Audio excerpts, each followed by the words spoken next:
A lot of you know that I actually started invested in real estate in Hawaii back in the 80s. And I worked for a real estate company that mainly dealt with high-end properties, luxury real estate.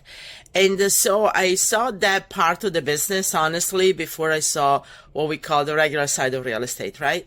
And one of the things I noticed in working in this type of market is that, you have to deal and appear as a different type of person, even as a real estate agent. You need to network in certain environments. You need to basically dress the part to be a successful agent. And that's the difference even with an investor to deal with high-end property compared to regular properties. When you deal with regular properties, you almost have to, you don't want to show up that, you have nice cars, nice clothes, because people think you're taking advantage of them, right? When you deal with higher end property, they want to see the wealth. They want to see that you walk the talk and you're wealthy yourself before they trust you with their property. So it's a little bit of a mind shift there. But the other thing also is, the thing is, at the end of the day, is a prestige factory. When I started dealing with real estate in Hawaii, I noticed right away the prestige. Right? We had meetings in the country club. We had Sundays on the beach playing, watching to play polo.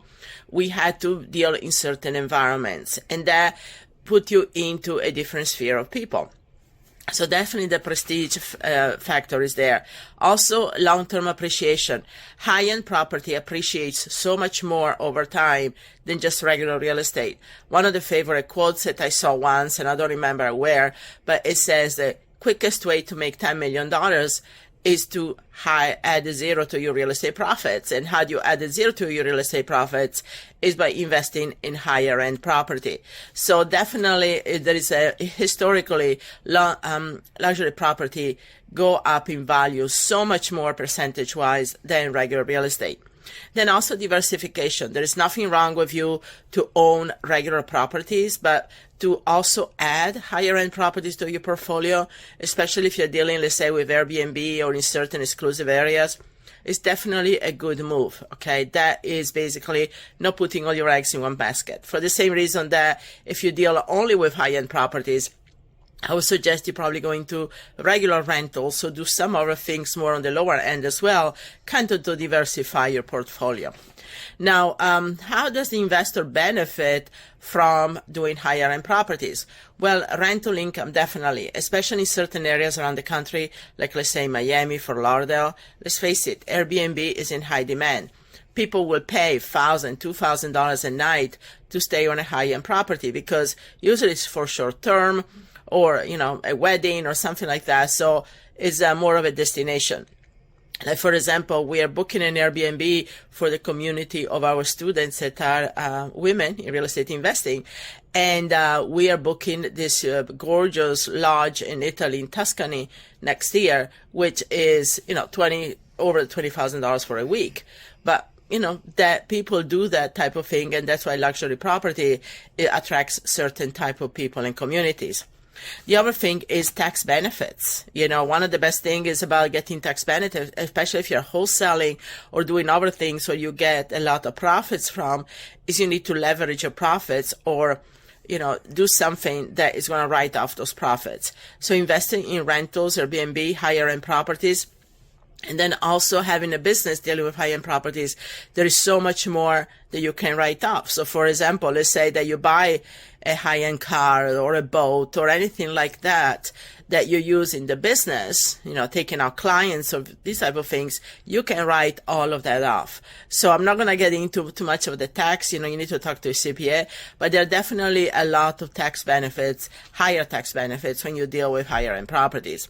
Also, legacy building, right? Maybe there is a really some clever loopholes for higher end properties. So let's say, for example, you do a 1031 exchange. You have accumulated a lot of several smaller properties, and now you want to do a 1031 exchange, and you want to reinvest the properties into a higher end property. You can do that as long as you have to meet certain guidelines. I believe you have to rent it out for at least a year before you live in yourself and some other things. But the thing is, you build a legacy, you buy higher end property, really taking the money out of your pocket because you reinvest from other properties that you sell. So, a clever strategy. I knew somebody that actually did exactly that, sold a lot of smaller rentals and reinvested the property into a 1031 exchange. And last but not least, you get better returns over time. Like I said, the appreciation is better, the returns are better. And the fact is, if you're looking at putting money in stocks and bonds and you're looking into real estate, I assure you, you're going to get probably 2-3 times more from real estate. Buying the right real estate in the right market, location, and especially when you get into higher properties, let's face it, people now want certain type of level of luxury. Yes, you have a market of first-time home buyers, but you have a really good market of people that do want to buy the higher-end properties. So with that said, is that you over time, you're going to get better appreciation than honestly investing in stocks or bonds. So getting into luxury real estate. And the other thing is, if you're looking for creative ways to finance the higher real estate, like owner financing, subject tos, lease options, that's much more available. And the high-end sellers are willing to talk more about that than regular real estate. And for a private lenders don't really care if you borrow $200,000-$300,000 or $2 or $3 million. For them, is again, they're looking at the return on their investment. If the properties make sense and the property sells for $2 million, is $500,000 worth of work, but it's going to be worth $4 million, for them, so much better. They would love to loan on something like that. So hopefully this gave you some insight in higher end properties. And like I said, if you want to don't jump strictly into it, maybe something you can add to your portfolio of regular real estate. Or for some of you that want to get into high end Airbnbs or flips, that's a great field to go. Like I said, the quickest way to get to $10 million is to add a zero to your profits. Take care. Hello everybody, I wanted to quick announce here the raffle winner for today's raffle. It's a wonderful basket that is the highlight of the fall season. It has chocolates and it has candles and other products like soaps and so many goodies in this basket. I couldn't list them. But the winner is Mabel Baez. Again, it's Mabel Baez, B-A-E-Z. And if you win, please reach out to questions@realestateinvestingwomen.com. Again, questions@realestateinvestingwomen.com within 1 week to claim your raffle. Take care, everybody.